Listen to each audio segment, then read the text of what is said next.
जातीय अस्मिता और डेमोक्रेसी के लोकशाही के तकाज़े। तो मुझे लगता है कि मैं तो इस बात को एक 2-3 फ्रेम में देखता हूँ। मुझे लगता है कि ये जो जातिगत पहचान की जो बात है, इसको हमें दो दृष्टि से देखना चाहिए। और फिर ये जो लोकशाही के तकाज़े हैं, इसको उसको लेके फिर दूसरे टप्पे में मैं बात करूँगा। मुझे लगता है कि जो कास्ट आइडेंटिटी है या जातीय पहचान है, तो वो दो तरह से मैं उसको देखता हूँ। पहली बात तो जो ट्रेडिशनल कास्ट आइडेंटिटीज़ है या जो ट्रेडिशनल पारंपरिक जातीय पहचान है, ये पारंपरिक जातीय पहचान जात नाम के इंस्टीट्यूशन ने, संस्था ने उनको दी है। तो देश में आज के तारीख में जितने भी ट्रेडिशनल कास्ट आइडेंटिटीज़ हमें दिखते हैं, वो कास्ट इंस्टीट्यूशन ने उनको डिलीवर किया है, उनको दिया है। और ये कास्ट इंस्टीट्यूशन का जो कंपोजिशन है, ये कंपोजिशन जातीय संस्था का जो संरचना है, इसका चिंतन डॉक्टर बाबा साहेब आम्बेडकर ने उनके पूरे लेखन कार्य में उनके चिंतन ने किया है। तो मुझे लगता है कि डॉक्टर बाबा साहेब आम्बेडकर ये जो कास्ट इंस्टीट्यूशन जो है या कास्ट की जो संरचना है, इसको तो अपने पूरे चिंतन में वो व्यक्त करते हुए दिखते हैं। तो उसमें 2-3 बात तो बहुत उन्होंने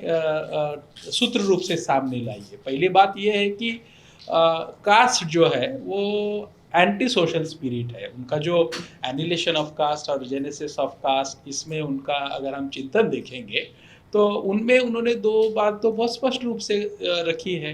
कि जाति का जो स्वरूप है, कास्ट संरचना जो है, वो इस भारतीय समाज और खास करके हिंदू समाज में जो एक कैनोनिकल ट्रेडिशन है, टेक्सचुअल कैनोनिकल ट्रेडिशन है और एक रिचुअलिस्टिक ट्रेडिशन है, उसका कंपोजिशन है। बाबा साहब लिख रहे हैं 20, 30, 40 में। और ये जो कंपोजिशन है, ये कंपोजिशन जातीय पहचान को वृद्धिगत करता है या उसको वो जातीय पहचान दे देता है। तो बाबा साहब ने जो जातीय पहचान जो है, कास्ट आइडेंटिटी जो है, उसका कास्ट क्रिटिक से एनालिसिस किया है। और जातीय पहचान ये जात नाम के संस्था ने दी है और बाबा साहब ये जात नाम के संस्था को कास्ट क्रिटिक से अनपैक करते हैं। और वो जब अनपैक करते हैं, तब बाबा साहब एक हिसाब से पूरा, हम उनका एनिहिलेशन ऑफ कास्ट में एक पूरा एक जाति को रखने का दायरा देखते हैं, तो वो 2-3 चीज़ बहुत स्पष्ट कर देते हैं कि कास्ट जो है ये एक गेटवाइज्ड फोर्स्ड सोशल फोर्स है, जो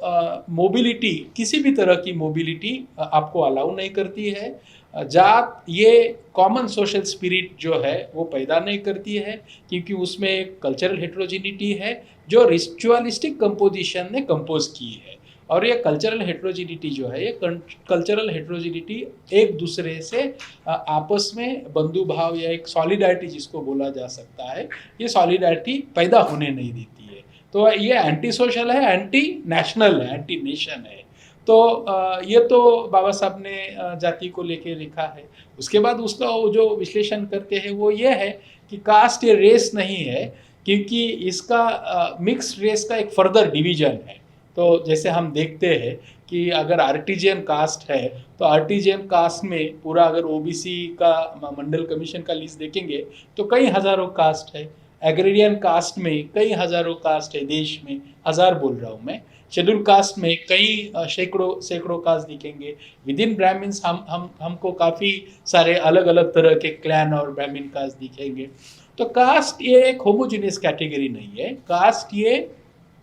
हेट्रोजीनियस कैटेगरी है जो कास्ट आइडेंटिटी ने कंपोज की है। ये बाबा साहब का कास्ट क्रिटिक है। तो मुझे तो ये लगता है कि हमें अगर जातीय पहचान छोड़नी है जो ट्रेडिशनल इंस्टीट्यूशन ने दी है, जो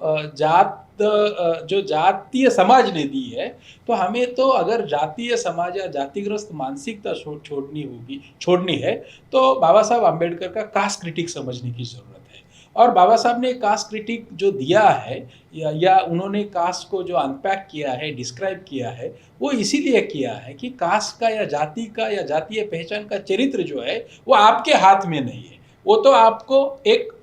जो सुपर स्ट्रक्चर है कास्ट इंस्टीट्यूशन का, ये सुपर स्ट्रक्चर आपको ये पहचान देती है और ये पहचान आप ना रिजेक्ट कर सकते हो, ना ये पहचान आप उसको कुछ अल्टरनेटिव दे सकते हो। तो ये बाबा साहब के विश्लेषण में बाबा साहब ने रखा है और मुझे लगता है ये विश्लेषण, ये क्रिटिक देते देते बाबा साहब ने कई सारे अलग अलग तरह के आंदोलन किए हैं। पहला तो आंदोलन उनका महाड़ का है, फिर टेम्पल एंट्री का है, कालाराम का। इस आंदोलन से तो बात पता चलती है कि बाबा साहब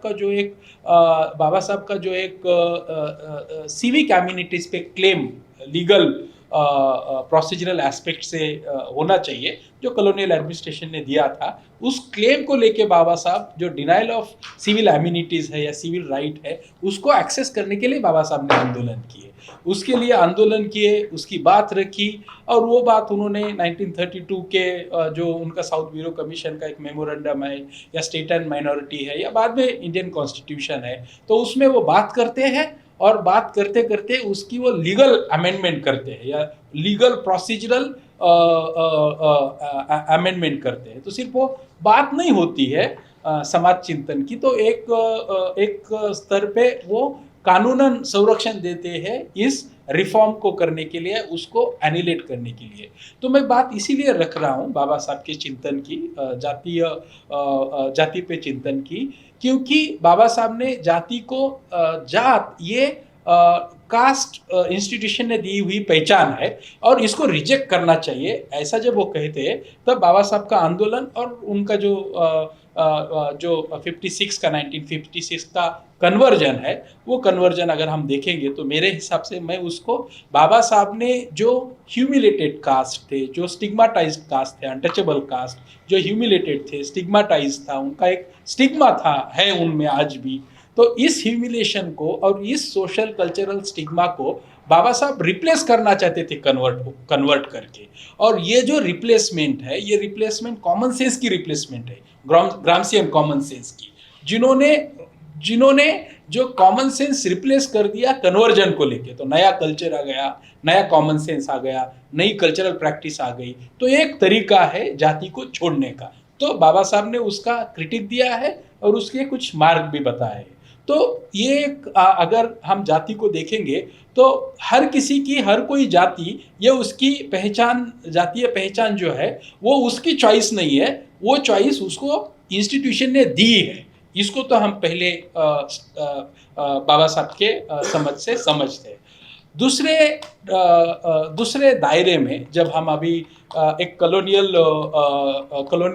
पोस्ट कॉलोनियल स्ट्रक्चर में है, जहाँ जातीय पहचान जो है, ये जातीय पहचान एक तो अभी एक एडमिनिस्ट्रेटिव ब्यूरोक्रेटिक पहचान भी बन गई है। तो अगर हम SC ST OBC PH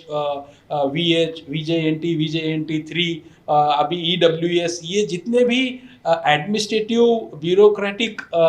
state caste administrative composition जो है, वो तो एक वेलफेयर पॉलिसी को अवेल करने के लिए इन कास्ट को कंपोज किया है। और ये जो पूरे कास्ट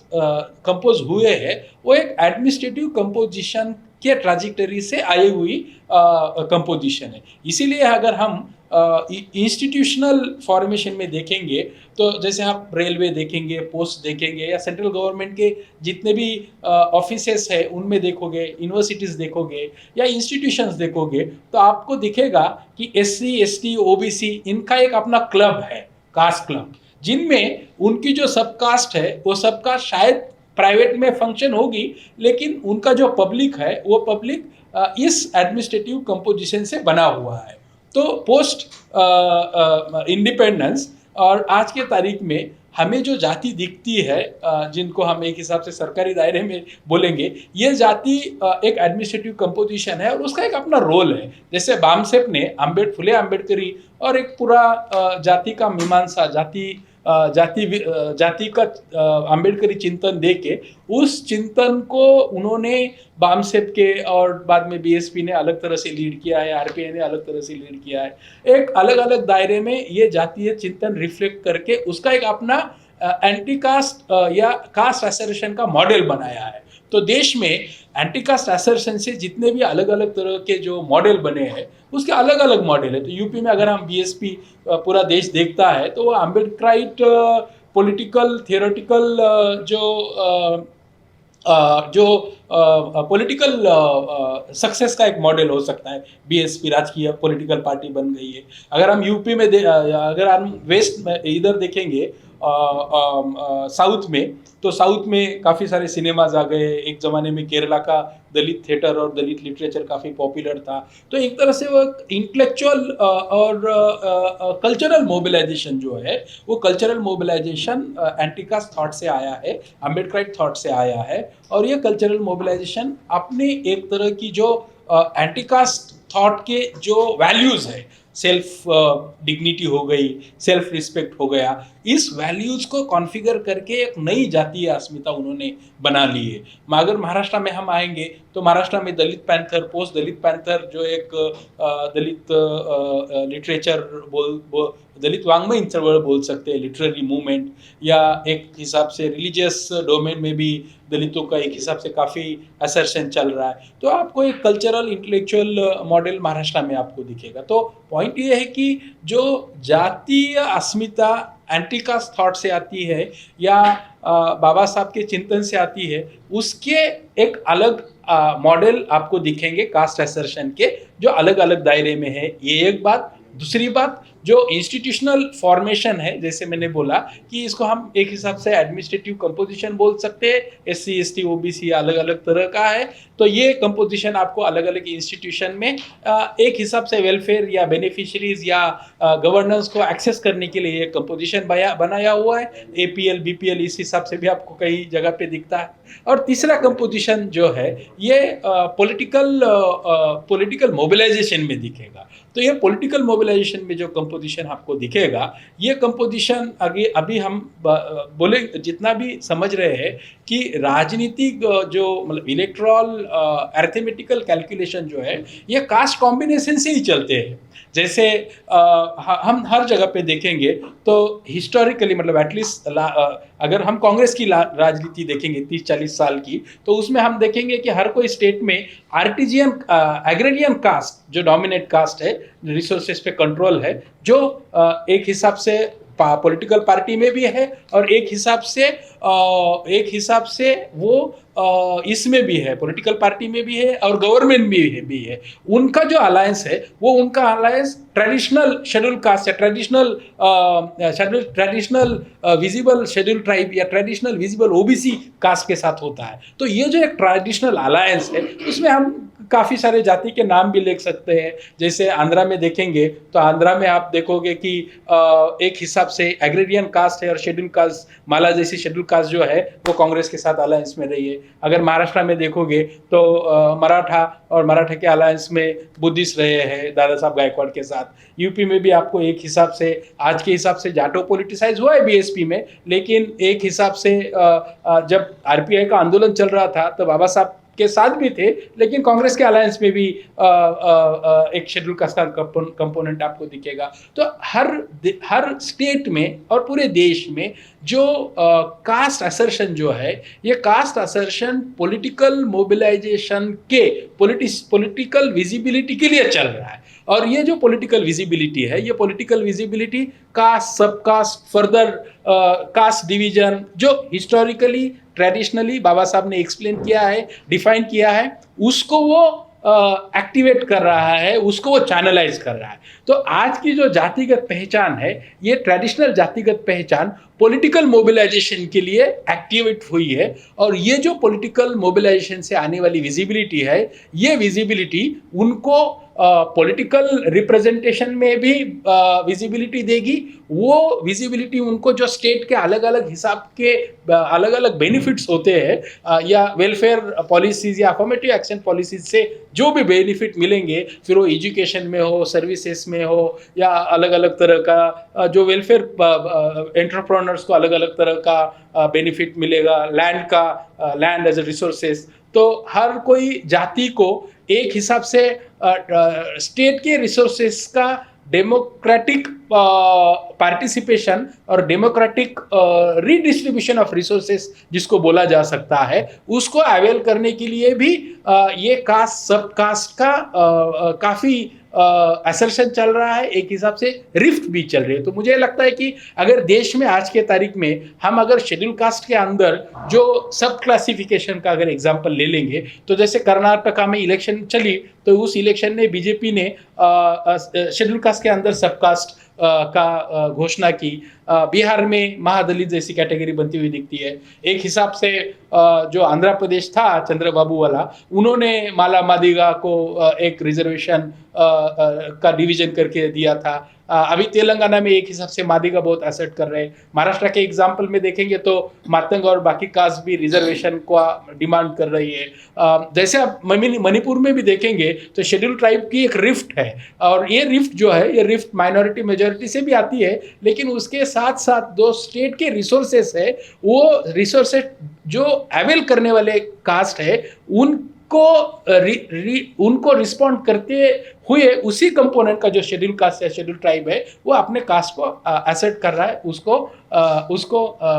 उसको पॉलिटिसाइज कर रहा है। तो मेरी बात मैं ये बात रख रहा हूँ कि अभी ये जो शेड्यूल कास्ट का क्लासिफिकेशन हो या कास्ट सब कास्ट या फर्दर कास्ट डिवीजन हो, एक तो वो स्टेट रिसोर्सेस के बेनिफिट को अवेल करने के लिए भी हो रहा है, दूसरा पॉलिटिकल विजिबिलिटी अगर मिलेगा तो वो caste political representation led various political processes में भी दिखेगी, ये एक है। और इस मेरे हिसाब से इस टेंडेंसी को जो राइट विंग जो है, ये राइट विंग काफ़ी प्रोवोक कर रहा है। तो देश में हम हर जगह पे देखेंगे तो ये शेड्यूल कास्ट के क्लासिफिकेशन की डिमांड हो जो लोगों में जस्टिफाई करती हो। अगर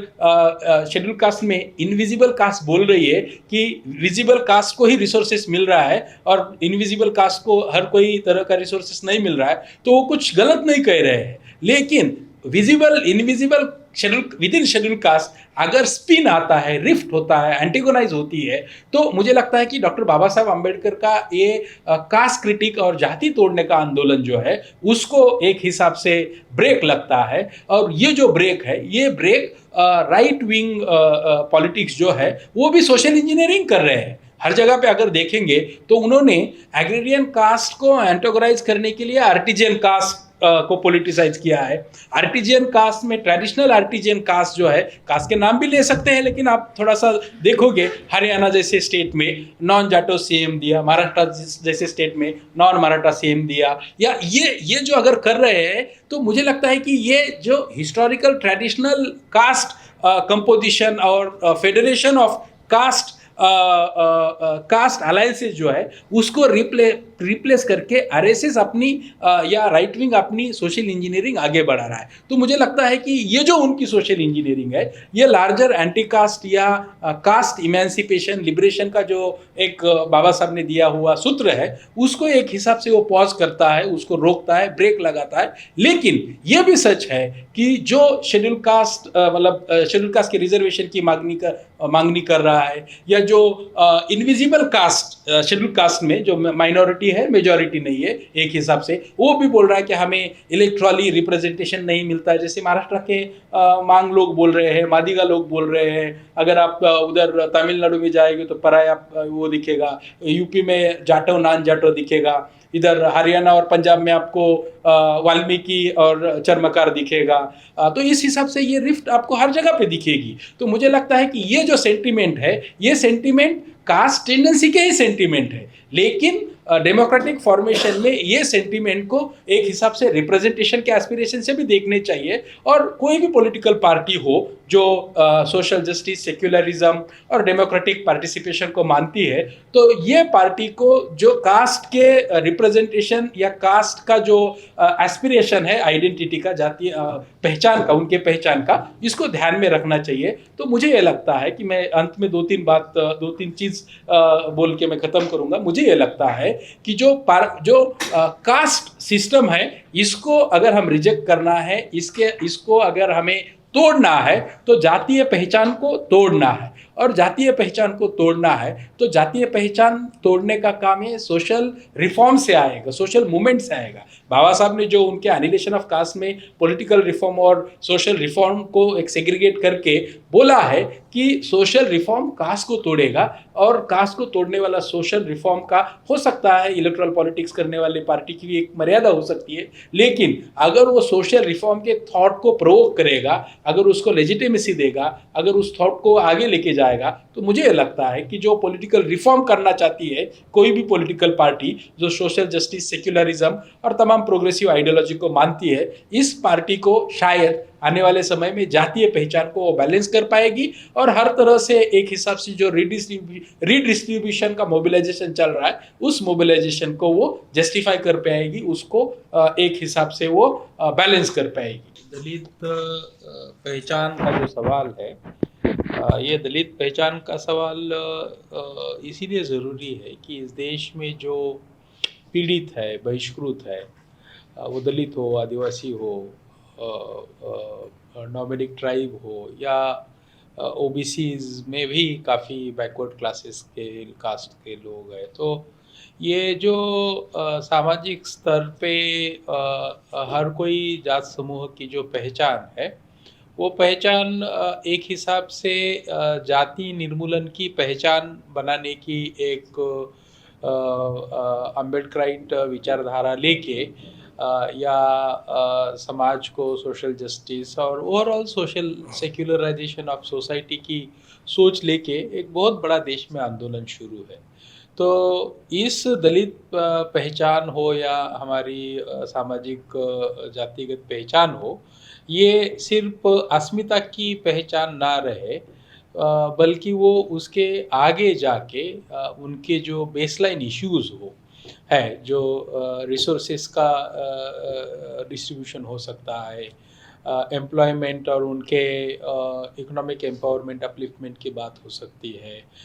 या एम्प्लॉयमेंट गारंटी जैसी बात हो सकती है, या ये जो बेसलाइन इश्यूज है, मुझे लगता है कि हर कोई समाज में एक स्तर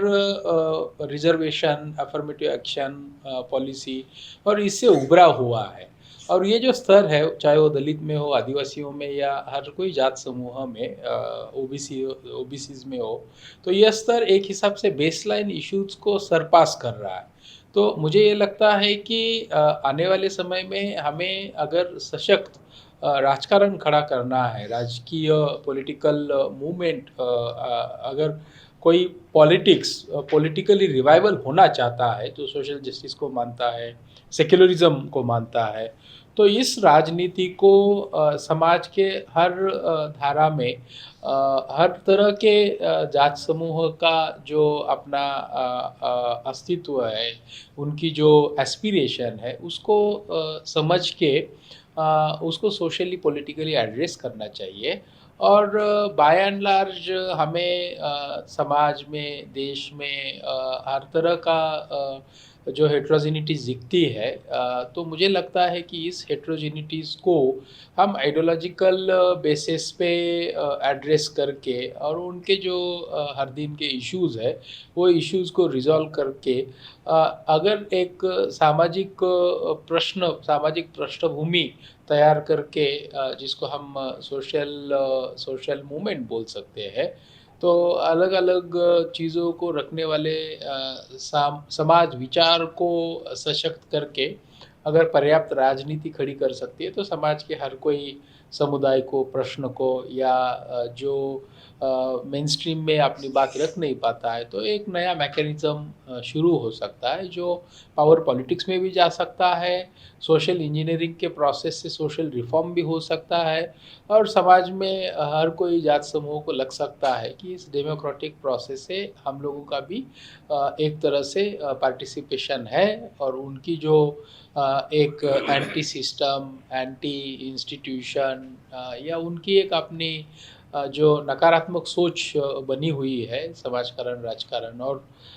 डेमोक्रेटिक प्रोसेस को देखने की, तो इस सोच को भी ब्रेक लग सकता है, प्रिवेंट हो सकती है। तो मुझे लगता है कि यही बात अगर हम आगे लेके जाएंगे, तो नए लीडर मिलेंगे, नई मूवमेंट खड़ी हो जाएगी, और इलेक्ट्रल पॉलिटिक्स भी एक हिसाब से रिवाइवल हो जाएगा।